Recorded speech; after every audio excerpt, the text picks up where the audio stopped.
Guys நம்ம ஏற்கனவே சொல்லியிருந்தோம். பிக் பாஸ் வந்து பலமுறை கூப்பிட்டு வார்னிங் பண்ணாங்க. இவங்க வார்னிங் பண்ணுறத கேட்காதனால வந்து பார்த்தீங்கன்னா, யாரோ தூக்கி வெளில போட போகிறாங்கன்றத சொல்லிட்டு இருந்தோம். அதே தான் திரும்ப திரும்ப நடந்திருக்குது. பார்வதிகிட்டயும் கமருதீன்கிட்டயும் எத்தனை முறை சொல்லிட்டாங்க. மைக்கை வந்து லாக் பண்ணி பேசக்கூடாது, ஹைட் பண்ணி பேசக்கூடாது. நீங்கள் ஹைட் பண்ணி பேசினாலும் எனக்கு தெரியும். ஏன்னா வீட்டுக்குள்ளே வந்து பார்த்தீங்கன்னா, நிறைய இடங்களில் வந்து சில மைக்ஸ் எல்லாம் இருக்குது. நீங்கள் மைக்கை ஹைட் பண்ணி பேசினா கூட அந்த மைக் மூலயமா உங்களுக்கு வந்து வால்யூம் ட்ரான்ஸ்ஃபர் ஆகும். பட் அதே நேரத்தில் எந்தெந்த மைக்கெலாம் ஆனில் இருக்குது, ஆஃபில் இருக்குது அப்படிங்கிறத வந்து டிரான்ஸ்மிட்டர் மூலயமா அவங்களுக்கு காட்டும்.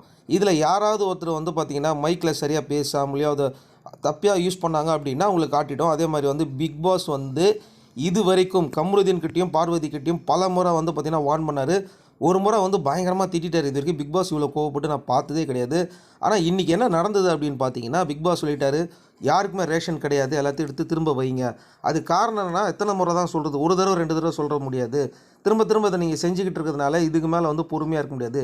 நீங்கள் பண்ண தப்புக்கு உங்கள் கண்டஸ்டன்ட் எல்லாருமே பாதிப்பை ஏற்படுத்தும் அப்படின்றத சொல்லி அவர் சொன்ன சில விஷயத்தை, அதாவது இன்க்ளூடிங் தட்டில் சாப்பிட்றதுக்கு வச்சுருந்த முட்டையை கூட ரிட்டர்ன் பண்ணிட்டாரு பிக் பாஸு.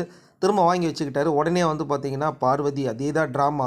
ஐயோ நாங்கள் பண்ண தப்பால் தான் நீங்கள் எல்லோரும் பாதிக்கப்பட்டீங்கல்ல, எனக்கு வந்து சாப்பிட்றதுக்கே விருப்பம் இல்லைன்னு சொல்லிட்டு கையில் இருக்கிற தட்டு வச்சுட்டு இருந்தாங்க. அப்போ அமித் தான் சொன்னார், சாப்பிட பிடிக்கல தூக்கி போடு அப்படின்னு சொல்லிட்டு அமித் பயங்கரமான கோவத்தில் இருந்தார். ஏன்னா ஒரு முறை 2 தடவை வார்னிங் கிடையாது, பல முறை வார்னிங் கொடுத்தோம். இதை திரும்ப திரும்ப கம்ருதீனும் சரி இவங்கள 2 பேருமே அதை பண்ணிக்கிட்டே இருக்கிறாங்க. அப்படி பண்ணுறது மூலயமா ஒரு பிரச்சனை வரும், அதனால் ப்ரொமோவில் வருவாங்க இவங்க நினச்சிக்கிட்டு இருக்காங்க.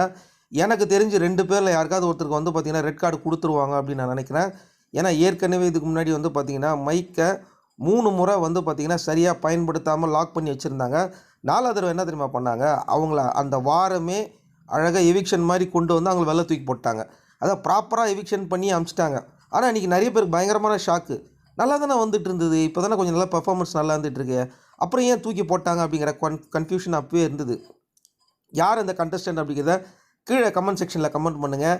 இதே மைக்கால் வெளில போனவங்கள பார்க்கும்போதோ இவங்களும் மைக்கால் வெளில போயிடுவாங்க அப்படிங்கிறது கிட்டத்தட்ட வந்து 100% உறுதியாக தான் ஆகுது.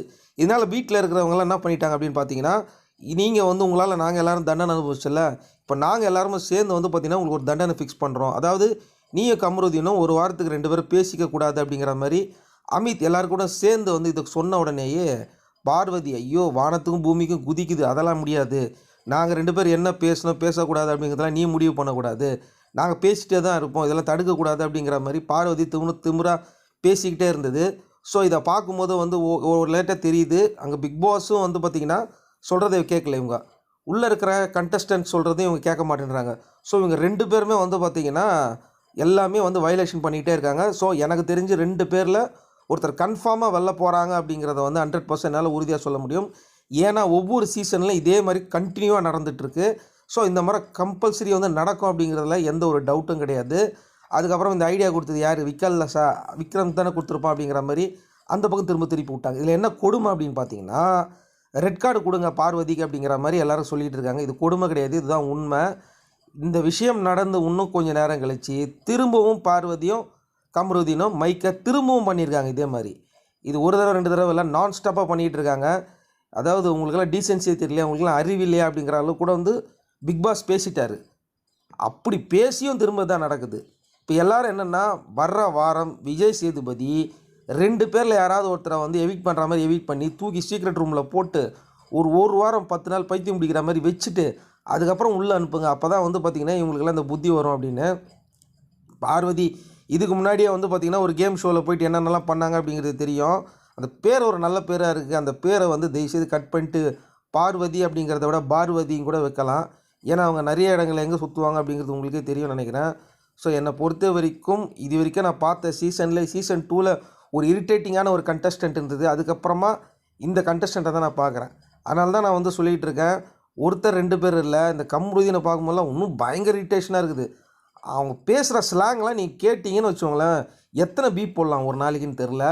இவங்களாம் வெளில போனால் எனக்கு தெரிஞ்சு இருக்கிற ஆஃபரும் போயிடும். இப்போ கம்ருதீன் பேஜெல்லாம் இருக்குது பாருங்கள், அதெல்லாம் பிஆர் டீம்து.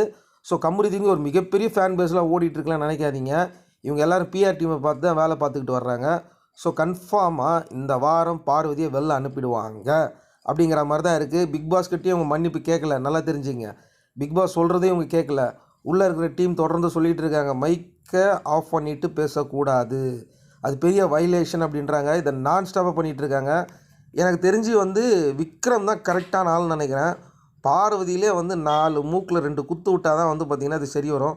ஏற்கனவே கண்ணில் குத்து விட்டாங்க பாருங்கள், அப்போது அது திருந்தவே இல்லை. ரெட் கார்டு நிச்சயம்.